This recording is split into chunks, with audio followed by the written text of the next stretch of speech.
안녕하십니까. 2022년 11월 11일 금요일입니다. 코페스 TV에서 오늘은 러시아 한국의 읍소 보복한다가 아니라 파탄 난다. 한국 5개월에 10만 발씩 포탄 공급, 이런 주제로 말씀을 드리기로 하겠습니다. 한국이 미국에 155mm 포탄 10만 발을 판매한다, 이런 보도가 나가면서 한국에서는 미군이 사용하는 거다, 우크라이나로 보내는 게 아니다, 이렇게 못을 박았지만 외국 언론들은 즉시 미국이 한국산 포탄을 우크라이나로 보낸다, 이렇게 보도를 했습니다. 그러니까 5월 말경에 이미 한국이 캐나다에다 10만 발의 155mm 포탄을 판매를 한 적이 있습니다. 지금 딱 5개월 만에 또 10만 발이 들어가는 겁니다. 그런데 러시아가 이 155mm 포탄에 대해서는 사실 말을 못하고 있습니다. 러시아도 포탄이 부족해서 여러 군데서 지금 포탄을 구걸을 하다가 사용을 하는데, 한국이 미국이나 카나다를 통해서 우크라이나에다 간접적으로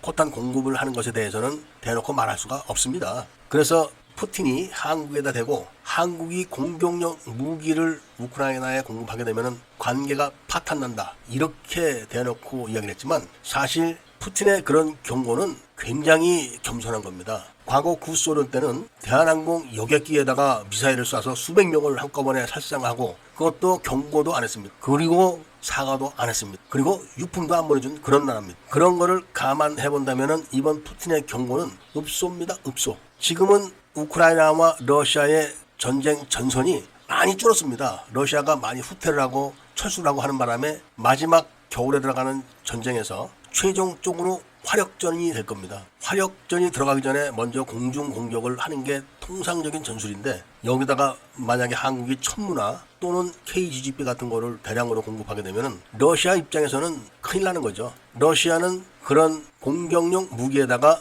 대공 방어 무기 체계 공급을 강력하게 지금 이야기를 하고 있는 겁니다. 한국의 신공 미사일은 우크라이나로 흘러 들어간 것 같습니다만은 그 이상의 고공을 담당하는 천궁까지는 가지 않은 걸로 알려지고 있습니다. 이렇게 봤을 때는 지금 한국에다 대고 큰 소리를 치고 있는 나라는 딱 중국뿐이 없습니다. 일본도 이제는 한국에 대놓고 큰 소리로 뭐라고 하지는 못합니다. 이번에 러시아가 한국에 대하는 것은 수위가 많이 낮아진 겁니다. 푸틴이 전쟁을 하다가 질 수도 있습니다. 그거를 러시아 국민들도 뭐라고 하지는 않는데 어떻게 지는가, 이게 변수가 되는 겁니다. 만약에 푸틴이 재개할 수 없는 상황까지 가서 패전을 하게 되면 러시아에서 푸틴의 입지는 굉장히 좁아지고 정치적으로 몰락할 수가 있습니다. 푸틴은 그걸 걱정하는 거죠. 그래서 한국에다 대놓고 경고를 한 게 관계가 파탄난다, 조심해라, 이런 정도로 이야기를 한 겁니다. 푸틴은 이번 전쟁에서 지더라도 정치적으로 재개를 하게 되면 한국의 힘이 많이 필요한 그런 상황입니다.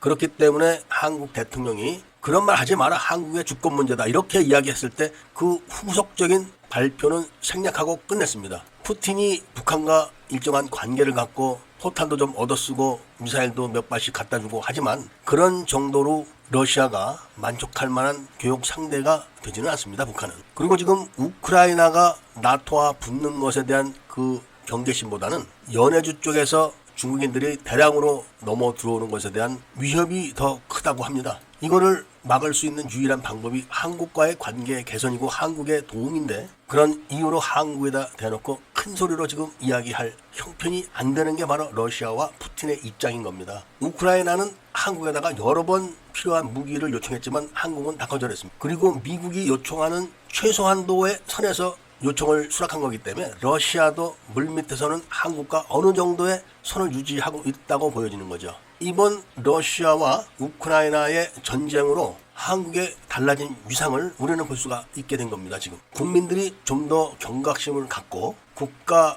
안보에 조금 배려를 하게 되면은 중국도 한국에다 대고 지금처럼 대놓고 뭐라고 하지는 못하게 할 수가 있습니다. 이번 조치로 한국은 러시아와 우크라이나의 균형 잡힌 외교적 자세와 미국의 요구도 여유롭게 받아줄 수 있는 그런 모습이 자랑스럽다는 말씀을 드리면서 오늘 이야기를 마치고자 합니다. 국가는 힘이 필요합니다. 애국 시민들과 밀매분들께서는 구독을 꼭 해주시고 좋아요와 알림 설정을 부탁드리면서 이야기를 들어주신 데 대해서 감사드립니다.